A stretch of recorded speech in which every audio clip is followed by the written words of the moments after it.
Hello and welcome to this podcast from Geopolitical Futures. I'm Christian Smith and we welcome back, of course, Geopolitical Futures Chairman and Founder George Friedman for this episode. Now, today on the podcast, we urge you to discuss one of the forecasts you made, George, in your book, The Next 100 Years, as part of a new series that you are writing for Geopolitical Futures subscribers. And we may come back to that at another time, but earlier today, Israel struck the senior Hamas leadership in Qatar. And details of that are still sketchy at this point, but what we know is that the leaders were considering at the time a US ceasefire proposal, that the White House itself was informed, although we don't know how long before the attack that was or any details around that. And we know that it's the first time that Israel has hit Qatar, despite the Hamas leadership being based there for many years. Israel, of course, killed Hamas's leader last year in Iran as well. It's already drawn widespread condemnation from other Arab countries, perhaps not unsurprisingly there. But George, events overtake us somewhat. So let me just ask you, what do you make of this? Well, there are two things I make of it. The first is that Israel is clearly committed to a strategy, we should discuss, which makes ending the threats to Israel the overwhelming imperative, regardless of how the world reacts or even the United States reacts. We have to remember, this was an attack on the country which houses U.S. Central Command. Thousands of U.S. troops are deployed there in various ways. All right? This is a country that's very close to the United States. The United States was trying to get Hamas to reach a conclusion with Israel over the hostages and over a peace treaty. That didn't seem to be going very well. Obviously, Israel decided that the opportunity to destroy the leadership of Hamas couldn't be passed up on. They had reported that various intelligence services under their control had participated in this, which means they identified that most of the Hamas leaders are now in this place at this time and would be for a while. And therefore, that triggered the attack. I mean, on the point of the US involvement, we'll come on to the question of Hamas and Israel's strategy in a bit. But the US side of it is, of course, really important, as you say. I mean, what we don't really know as of yet is, did Trump most likely give this the green light? Was he told at the last moment? And I suppose because we don't know that, I mean, why does that actually matter? Well, if the U.S. knew about it in advance and allowed attack on Qatar, a very close ally of the United States and very important to the United States, that would alienate Qatar, and we don't want to do that. I think the Israelis knew that the answer would be from the United States, no, because we would not have wanted it. So if you don't want a no answer, don't ask for permission. The White House said, we were informed of this just before the attack began. In other words, aircraft were en route or close. I tend to believe that because I don't think the United States would have welcomed an attack on a country that we are so militarily dependent on. As I said, this is the headquarters of U.S. forces in all the Middle East. This is an area in which we have air bases and troops and everything else. Alienating it is one thing, but the possibility of a military attack by accident hitting American targets was also there. So I tend to believe that Israel did not ask for permission, simply informed the United States as the attack was going underway that it was happening. In this case, I believe Trump, because the idea that he would have said, no problem, go hit the headquarters of Central Command, I don't think he would have done that. And so I suspect he's not going to go publicly against Israel, but I don't think he's happy about this. Yeah, that's a really interesting point. You know, it wouldn't necessarily be in his interest to say that he hadn't given it the green light or hadn't been warned in advance because of obvious consequences. I mean, I suppose he was warned. He never said he gave a green light. The Israelis said it was green lighted by the United States. So, I mean, obviously it's possible that he was told they were going to do it. He may have argued against it, but they went ahead and he said, well, go ahead. That was a green light. But I really find it hard to see how he would have valued this. I know why the Israelis did it, because they are totally committed not only to destroying Hamas in total, but also to making Israel invulnerable to attack by taking areas around it. So given that, this, from the Israeli point of view, this had to be done. From the American point of view, this was not something that had to be done. In fact, we were using Qatar as the base for negotiations with Hamas. So I think they did not warn us, except to inform us that the attack is going on. What can we read into that about Israel's relationship with the US now? Israel's relationship with the US and the world is secondary at this point to their sense of what they need to do for their national security. The Hamas attack drove home the fact that Israel is a small country with enemies on its border, and that continuing on these borders represents a fundamental threat to Israel. They therefore, under Netanyahu, undertook a strategy of expanding Israel's borders in Gaza, in the West Bank, in South Lebanon, everywhere else, to make that kind of attack in the future impossible. In the process, they broke a lot of bottles, if you will. It was wreckage. But I think Netanyahu, at least, is committed to this strategy of enlargement based on military requirements. Israel is deeply divided over it. But particularly, there is solid opposition toward Israel in countries that have been favorable to them, such as the European countries saying they were going to recognize Palestine, such as the United States being very cool, I suspect, on the idea of attacking Hamas there. But I think the Israeli view is that they're in a life or death situation. Israel country is at its widest point 85 miles wide, at its narrowest point 6 miles wide. It has no strategic depth. So if you're Israeli or Netanyahu, you say, I've got to have deeper borders. I've got to be able not to let Hamas get that close to us or any other terrorist group. So he has a geopolitical imperative.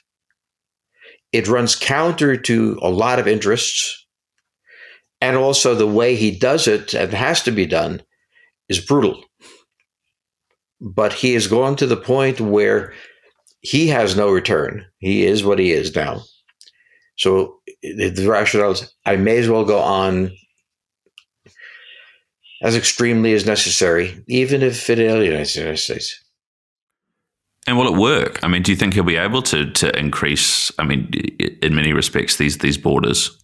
I think the answer is it will be difficult, but at least the borders will be far away from civilians settling. I don't think he's going to settle these areas. They want to build a buffer zone between civilians and so on. On the other hand, Israel is a small country. It has a good military. That military is now split. The former head of the IDF resigned. The new head of the IDF warned against the Gaza attack. So there's a deep split inside of Israel, its population. They're divided into three groups. One group is for this. One group is violently against this. Another group in the center wants it to be done with less blood work. Problem is, that's probably not possible. But at this point, you have all sorts of crises in Israel, such as now, for the first time in Russian history, Israeli history, taking Orthodox Jews who are supposed to be only studying Talmud and forcing them into the military. That was not done in all of Israel's history. Now it is. So there's tensions in Israel, tensions around Israel. But I think Netanyahu wants to go down in history as the man who finally protected Israel. He may go down as the man who destroyed Israel. that remains to be seen. Mm.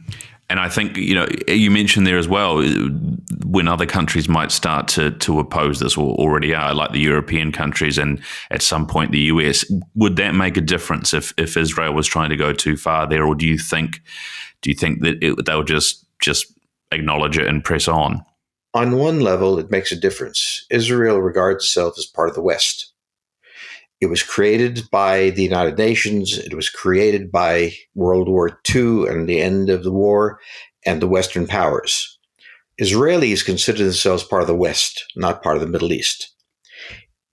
The psychological isolation from Europe, from the United States potentially, would be very severe. On the other hand, although the Israelis have killed far more, losing 1,200 people in one day because Hamas was able to move in on them and continue to exist with that situation is very difficult. Israel is caught between a rock and a hard place. But at the same time, it has to choose between absolute ruthlessness or somehow accommodating the Palestinians, and God knows what happens from that. So Israel is in a difficult position. The one country it doesn't want to alienate is the United States. The other countries don't matter. They offer opinions, but they are not critical to Israel's survival in any way. The relationship with the United States is fundamental. So they are caught between the fact that Israel and the United States are close together. The United States is committed to Israel, but they're straining at the edges here. It's what can be taken. But remember why. Would a different administration in the future in the United States respond in a different way? I mean, right now, the general consensus seems to be, or the general view is that Trump is giving Netanyahu a fairly free hand. At the next election or post the midterms, could that change? There have been many wars since Israel was founded. All administrations, Republican, Democratic, liberal, conservative, had the same position. But there was not just sentiment, there was interest. The Middle East evolved into a hostile country for the United States. Lots of these terrorist groups came up. Al-Qaeda was one of them. It is still being protected in Iran, for example. And we remember 9/11. So when we're talking about Iran developing nuclear weapons, one of the things I said, imagine a nuclear 9/11 with a nuclear device being put on board a ship, sent to New York Harbor, and being detonated. In other words, we had very hostile relationships with many Middle Eastern countries. We were friends with Iran, but the Iranians our friends were overthrown. The Shah was overthrown, and it became a country. So there is deep hostility against the United States based on many factors, one supporting Israel. On the other hand, we didn't have many others. One of the things that has happened under Biden to some extent, but very intensely under Trump, is making friendships with countries like Saudi Arabia very closer. We are always close. To be closer to the Gulf Coast countries like the UAE and Qatar, and Oman, and so on and so forth. These were part of his strategy. On the other hand, there was a point at which Israel was going to do what it had to do, okay? However badly it was regarded. Other Israeli leaders may not have done this. Netanyahu was for a long time arguing this case. And I don't think it really has to do with ideology in the United States or anything else. I mean, it has to do fundamentally that in a very hostile neighborhood where we had deep interests, Israel was for a long time the only reliable ally. Even Saudi Arabia, with which we had good relations, wasn't prepared to assert itself. So when you look at that, there was logic behind Israel. But at this point, this attack, one of the things that had evolved and intensified under Trump was closer relationships with the other Arab countries, as well as attacking Iran. And that was in support of Israel.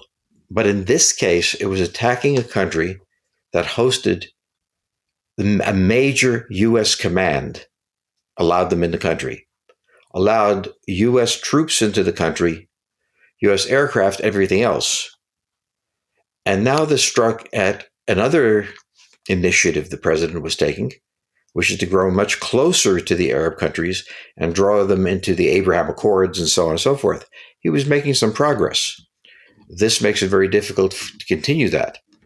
So I would think that from his point of view, the killing of these people in Hamas, which the United States was negotiating with on behalf of Israel on the Hamas question, that killing them was not worth it. Netanyahu, I think, is prepared to sacrifice even relation with the United States if he has to do this. Enjoying the show? Take a moment to follow and rate us on your preferred podcast platform. For video versions of the show and much, much more, subscribe on YouTube. And as always, you can find expert geopolitical analysis at geopoliticalfutures.com. Let's stick with the attack itself, and I want to ask you a few questions in that realm. Starting with Hamas, I mean, what actually does this mean? It's too soon to tell, but let's say Israel achieved its aims and it's knocked out a significant number of Hamas's senior leadership. What would that actually mean for Hamas, for the war in Gaza? Well, Hamas as an organization, as I understand it, is pretty much wrecked. It has commanders who didn't go into combat, but the Hamas can function at a level. But remember, Hamas as a military organization was basically lightly armed guerrillas. Okay? They were able to carry out that first attack, and over the time they had to be defeated. So the idea that Hamas itself is a threat to Israel at this point is, I don't think, credible. However, since we've seen Al-Qaeda, since we've seen the rise of Hezbollah and other groups, the strength of the Palestinians rests in creating these ad hoc forces. Okay? You destroy one, another pops up. All right? So from the Israeli point of view, destroying Hamas can be achieved and has been achieved to a great extent. All right? Crushing it so significantly that everyone around them will understand the price they pay, but they still may be willing to pay that price. So part of this is, okay, they attacked us from Gaza. That's never going to happen again because we're going to control Gaza. They attacked us from the West Bank. That's never going to happen again because we're going to take the West Bank. They attacked us from southern Lebanon. So in other words, they're building a security zone around themselves. At the same time, they're alienating in the way they do it.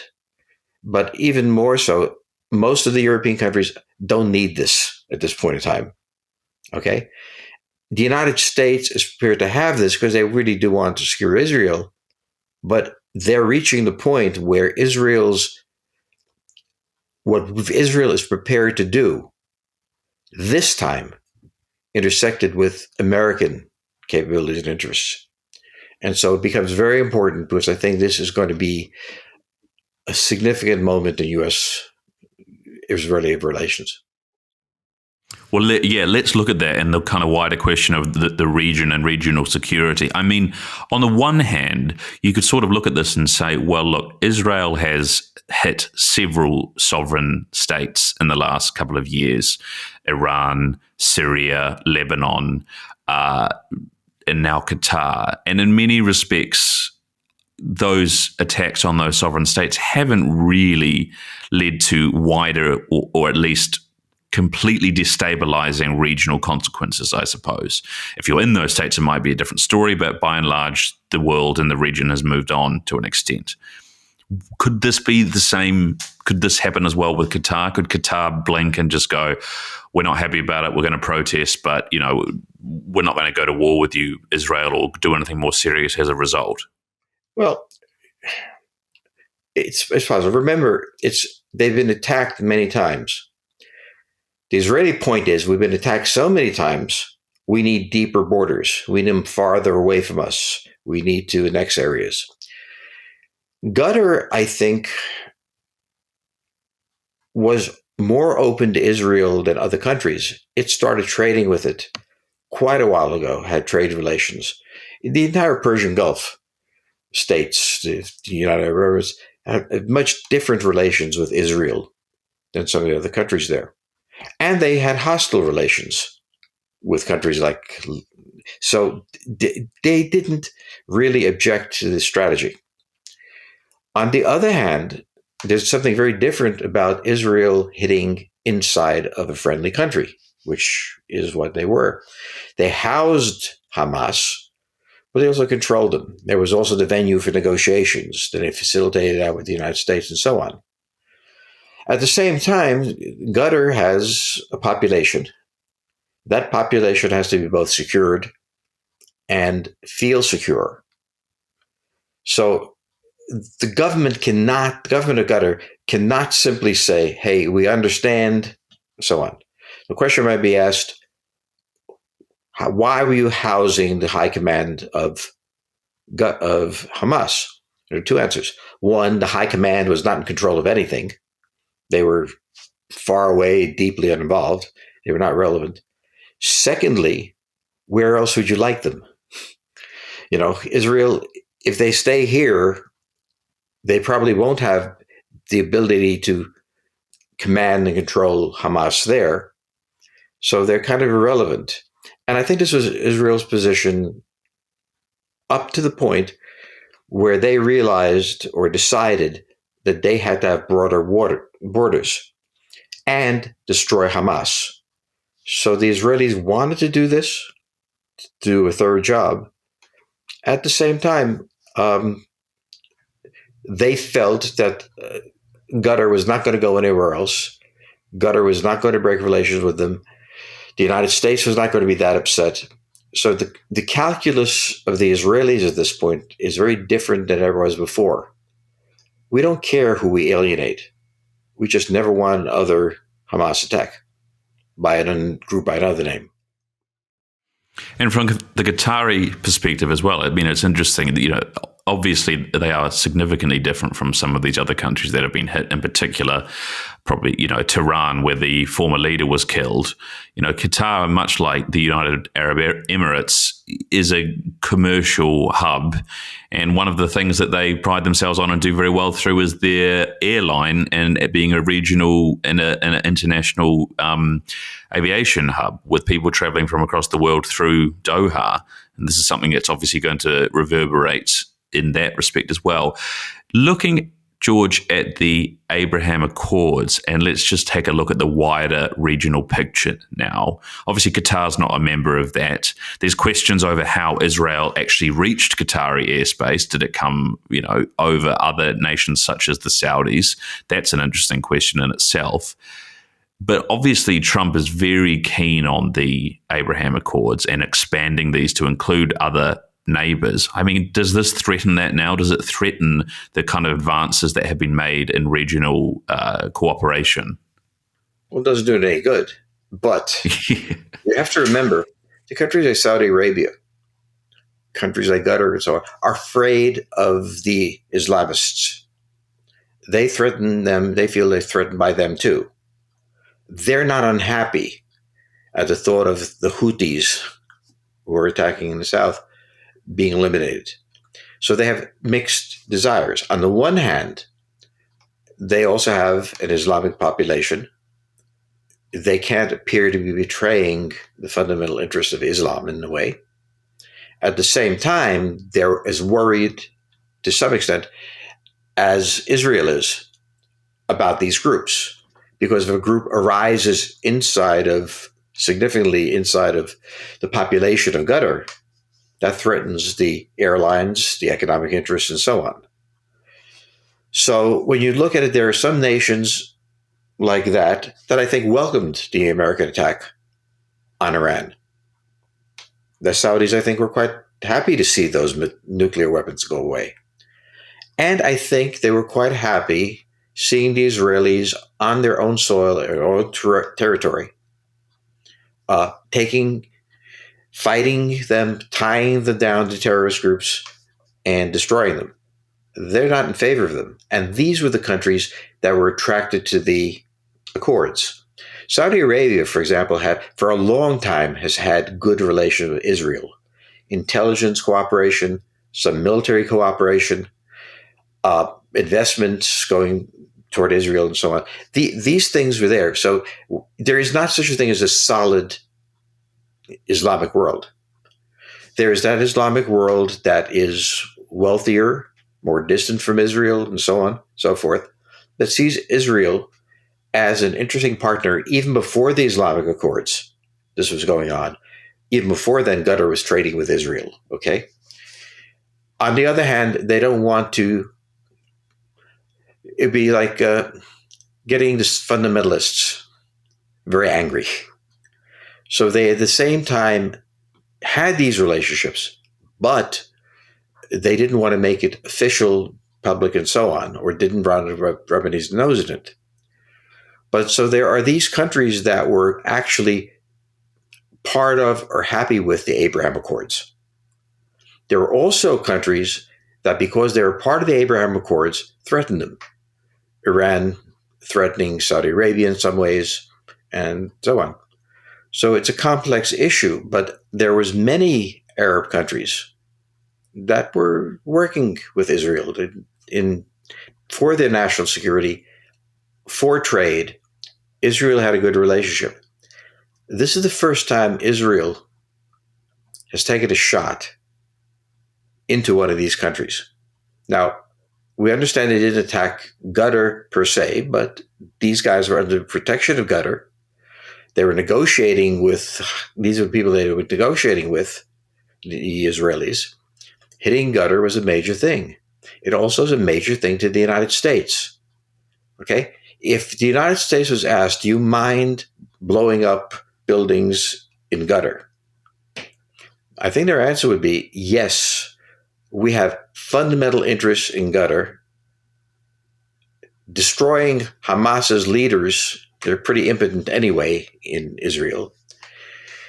Putting pressure from the population of Qatar on the government to stop having this relationship with Israel, or to demand that the United States stop having this relationship with Qatar, this is not something the United States would have wanted.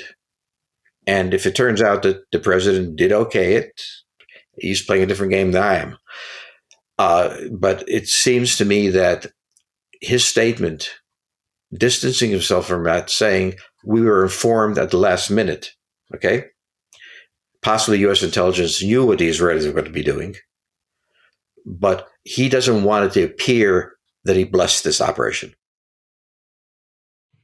And I suppose in many respects that helps him out, but it makes it a very tricky position for these other countries in the region now, doesn't it, in terms of how they proceed with their relationship with Israel? Well, Israel is always prepared to let them speak hostilely and act friendly. It was an understanding. This is the first time, but they didn't hit Qataris. Qataris apparently didn't die. We don't know that yet for sure. This was targeted against a group that, in the fundamental sense, Qatar was afraid of itself. They housed them. They were not dangerous then. But for the general interest of the United States in the region, we want some nations to feel very secure with us, okay? And therefore hostile to countries like Iran, which they are. They're split deeply. To maintain the stability inside of these countries and not have Israel doing more than having decent relationships with these countries, which it has, and not going and doing this. Especially because knocking these guys out does very little militarily. They're not in a position to operate the military inside of Israel at this point, inside of Gaza. So you can't argue that this was militarily necessary, I would say. But it was still desirable for Israel, and they did it. But this has to do with the fact that at this point, the limiters on Israeli actions are off. Israel has gone to the point where it is prepared to be reviled in Europe, in the world, but is not going to allow another Hamas action. Hamas type. George, we better finish in just a moment, but last question, really. You wrote a lot about, after October the 7th attacks, you wrote a lot about how much of a failure that was for Israeli intelligence. I mean, with this sort of attack and this sort of knowledge now, do you think Israeli intelligence is back, that it's sorted itself out? Well, the problem with intelligence, it's not perfect. Okay, so when you speak of the failure of Israeli intelligence, yes, it failed. But it also failed in 1973 when the Egyptians and the Syrians attacked.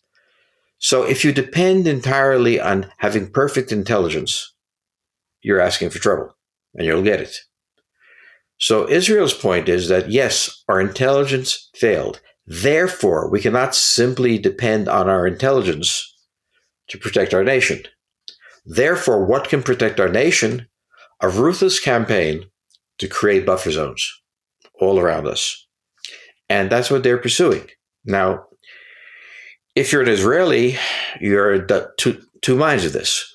One is that you really want to have close relationships with the West and be part of the West.